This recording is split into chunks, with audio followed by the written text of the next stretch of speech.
Good morning everyone. तो आज हमें बात करनी है जर्मन में फ्रेडरिक लुडविग जॉन की। आज हमें इन्हीं की चर्चा करनी है। तो इससे पहले मैं आपसे कहना चाहूंगी, आग्रह है आपसे कि आप हमारे चैनल को सब्सक्राइब करिए, लाइक और शेयर भी किया करिए। नीचे आप कमेंट भी जरूर करें। और हमने 2 ग्रुप बनाए हैं, बॉयज और गर्ल्स के। जो लोग हमसे नहीं जुड़ पाए हैं, क्योंकि हम ग्रुप में, मान लीजिए यूट्यूब पे हमारा क्वेश्चन पेपर साफ नहीं दिखता है, लेकिन हम ग्रुप में डाल देते हैं। तो जो लोग ग्रुप से नहीं जुड़ पाए हैं वो हमारे ग्रुप से जुड़े। ग्रुप में जुड़ने के लिए नंबर जो है 7499287889। इस नंबर से आप जुड़ सकते हैं ग्रुप में। और आपको इस पे कॉल नहीं करना है, सिर्फ आपको मैसेज करना है कि मेरा नाम ये है और मुझे इस ग्रुप में ऐड करें।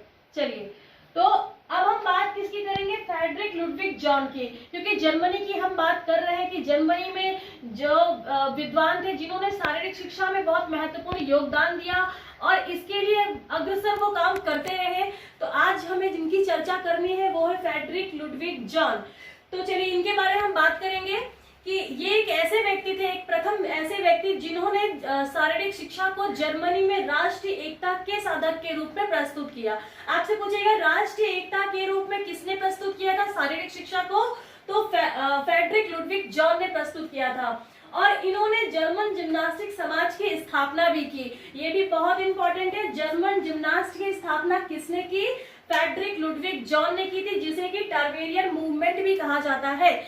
जिसे कि टर्बेरियन मूवमेंट भी कहा जाता है। हमारे पास मार्कर सिर्फ एक है, तो आप इसमें देखिए ब्लू नहीं चल रहा है।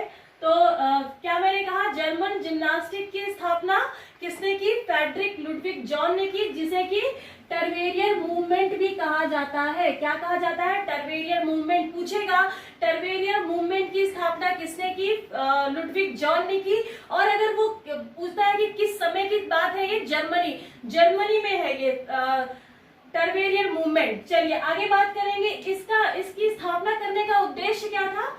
विदेशी शासन से छुटकारा पाना। जो जर्मन जिम्नास्टिक समाज की स्थापना की गई थी, उसका उद्देश्य था विदेशी शासन से छुटकारा पाना। और इसके लिए भी एक तर्क ये है कि जो नेपोलियन थे, इन्होंने जर्मनी पर अपनी विजय प्राप्त कर ली थी। तब उस समय लुडविग जॉन को महसूस हुआ कि जर्मन के लोगों को इससे छुटकारा दिलाने के लिए, विदेशी शासन से छुटकारा दिलाने के लिए उन्हें ये महसूस हुआ कि हमें शिक्षा प्रणाली में सुधार करना चाहिए, शिक्षा प्रणाली में जोर से काम करना चाहिए, ताकि हम इससे निपटारा कर सके। तो उन्होंने इसके चलते हुए जर्मनी में बहुत योगदान दिया। मैं आगे आपको बताऊंगी, बहुत महत्वपूर्ण योगदान दिया। फिर 1810 में लुडविग जॉन ने बर्लिन में प्लेमेन की पाठशाला 1810 में लुडविग जॉन ने बर्लिन में प्लेमेन की पाठशाला, जो कि प्लेमेन बॉयज स्कूल है, तथा ग्रेवन क्लॉस्टर के यहाँ पर अध्यापन का कार्य किया। वहां पर ये टीचर के तौर पे कार्य करते थे। वहां पर इन्होंने ये देखा कि 6 दिन जो विद्यालय खुलते थे, उसमें से 4 दिन शिक्षा पर कार्य किया जाता था, शिक्षा दी जाती थी। लेकिन बुधवार के दिन और शनिवार के दिन छुट्टी रहती थी। तो जो कि लुडविग जॉन बहुत ही एक्टिव इंसान थे, सक्रिय व्यक्ति थे। तो इन्होंने ये सोचा कि इस 2 दिन को हम कैसे यूज कर सकते हैं बच्चों के प्रति। तो उन्होंने बुधवार और शनिवार के दिन में साहसिक यात्राओं पर जाने की एक योजना बनाई। बच्चों को प्रेरित किया कि हम इन 2 दिनों पर खाली नहीं बैठेंगे, हम कुछ ऐसी एक्टिविटी करेंगे जिससे कि हमारा फिजिकली और मेंटली विकास हो। तो इन्होंने बुधवार और शनिवार को साहसिक यात्राओं पर अभियान करने की योजना बनाई। और 1811 में इन्होंने एक प्लान किया कि एक जगह का नाम इन्होंने टर्न प्लाज रखा, जो कि आयताकार था। आयताकार स्थान का नाम इन्होंने टर्न प्लाज रखा। ये क्या था? एक खेल का मैदान था। आपसे पूछेगा टर्न प्लाज क्या है? बहुत इंपॉर्टेंट है ये। टर्न प्लाज क्या है? खेल का मैदान है जो कि आयताकार था। यहाँ पर इन्होंने रनिंग ट्रैक का निर्माण किया। किसका निर्माण किया? रनिंग ट्रैक का निर्माण किया। और कूदने के गड्ढे, जिसके लिए उन्होंने ये जो हाई जंप, ऊंची कूद, लंबी कूद, ये सारी चीजें करवाते थे। कूदने के गड्ढे बनवाए और हॉरिजॉन्टल बार का भी निर्माण किया। तो ये टर्न प्लास जो कि खेल का मैदान था, वहां पे ये जिम्नास्टिक की क्रियाएं भी कराते थे, कूदने की, फेंकने की, उछलने की, ये सारी क्रियाओं को वो करवाते थे। तो उस स्थान का क्या नाम था, टर्नप्लास था। अब यहाँ पर जब 1811 में इन्होंने जो योजना बनाई कि हम शारीरिक शिक्षा को कितना और विकसित कर सके, इसी के 1 साल के बाद इन्होंने ये देखा कि जो संडे का दिन बचता है तो इसके लिए भी कुछ ऐसा किया जाए कि संडे को भी यूज किया जाए। तो इन्होंने जो रविवार का दिन होता था उसमें जो प्रौढ़ व्यक्ति होते थे उनको शामिल किया कि आप आएंगे और इसमें आप व्यायामशालाओं का प्रयोग करें, अपना व्यायाम करें और आने की परमिशन भी दी। तो संडे वाले दिन इन्होंने प्रौढ़ व्यक्तियों के लिए निर्धारित किया और बाकी के बुधवार और शनिवार बच्चों को साहसिक कार्य कराते थे और 4 दिन जो होती थी उसमें शिक्षण का कार्य करवाते थे। इस तरीके से इनका बहुत योगदान रहा। इसके चलते इन्होंने पूरे जर्मनी में पहले कुछ व्यक्ति आए, 500, फिर 1000 हुए, 1500, ऐसे करते करते इनकी बहुत सारी व्यायामशालाएं हुई और जो भी वहाँ के उच्च अधिकारी होते थे बाद में उनको भी ऐसा लगा कि हाँ इस पे काम करना चाहिए, तो उन्होंने इसको ऑर्गेनाइज किया, इसके उद्घाटन किए ताकि हर जगह पे व्यायामशालाएं खुल सके। फिर इसके बाद एक घटना हुई कि जो लुडविग जॉन है 1819 की बात हम करेंगे, हाँ 1819 की बात हम करेंगे।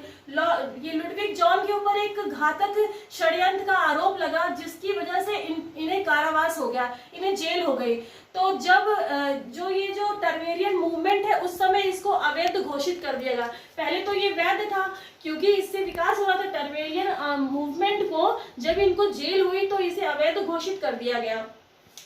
फिर 6 साल के बाद इनको छोड़ा भी गया, लेकिन एक शर्त ये थी कि आप जर्मनी में बर्लिन में रहना इनके लिए निषेध था, ये नहीं रह सकते थे और कोई भी विश्वविद्यालय या फिर व्यायाम पाठशालाएं थी उसके आसपास भी नहीं रह सकते थे, जो कि इन्होंने बहुत योगदान दिया। फिर भी इनके साथ ऐसा हुआ। फिर जब ये वहां से चले गए, ये किसी भी व्यायाम में प्रतिभाग नहीं करते थे। फिर बाद में जब ये निष्पक्ष पाए गए तब तक लेकिन इनकी मृत्यु भी हो गई थी। बाद में इस टर्बेरियन मूवमेंट को वैध घोषित कर दिया गया, लेकिन तब तक इनकी मृत्यु हो चुकी थी। तो इन्होंने लुडविग जॉन ने 2 पुस्तकें भी लिखी थी। पहली पुस्तक थी जर्मन जिम्नास्टिक। देखिए जर्मन जिम्नास्टिक, पहली पुस्तक जो थी वो क्या थी, जर्मन जिम्नास्टिक, जो कि टर्नल गाइड के रूप में विकसित हुई बाद में। और जो दूसरी पुस्तक थी वो क्या थी, जर्मन नेशनलिटी। क्या है, जर्मन नेशनलिटी। तो आपको देखिए याद क्या करना है, आपको याद, हाँ इनके बारे में ये भी है कि फ्रेडरिक लुडविग जॉन अगर पूछेगा राष्ट्रीय एकता और देशभक्ति का भाव किसमें था, तो जर्मन ये लुडविग जॉन में था। और किस समय की घटना है, जर्मनी की है। तो राष्ट्रीय एकता के साधक के रूप में किसने प्रस्तुत किया, लुडविग जॉन ने किया। और दूसरा इंपॉर्टेंट है, जर्मन जिम्नास्टिक समाज की स्थापना किसने की, लुडविग जॉन ने की, जिसे कि टर्बेरियन मूवमेंट भी कहा जाता है। फिर आपको याद क्या रखना है कि टर्नप्लास, आपको याद रखना है कि टर्नप्लास क्या है। टर्नप्लास एक आयताकार खेल का मैदान है जिसमें खेलकूद कराया जाता था, जिम्नास्टिक की क्रियाएं होती थी। वहां पे ट्रैक था, वहां बच्चे को दौड़ाया जाता था, दौड़ना, कूदना, उछलना, ये सारी क्रियाएं करवाई जाती थी। फिर आपको याद क्या करना है, आपको जो इम्पोर्टेंट है, लुडविग जॉन के द्वारा कौन कौन सी पुस्तकें हैं, 2 पुस्तकें हैं। पहली है आपकी जर्मन जिम्नास्टिक, क्या है, जर्मन जिम्नास्टिक, और दूसरी है आपकी जर्मन नेशनलिटी। जो जर्मन जिम्नास्टिक है बाद में ये टर्नल गाइड के तौर पर विकसित हुई। ठीक है, अब हमें इसी के बाद बात करनी है, एडोल्फ स्पीच की हम बात करेंगे। इसे आप देख लीजिए, शॉर्ट स्क्रीन कर लीजिए।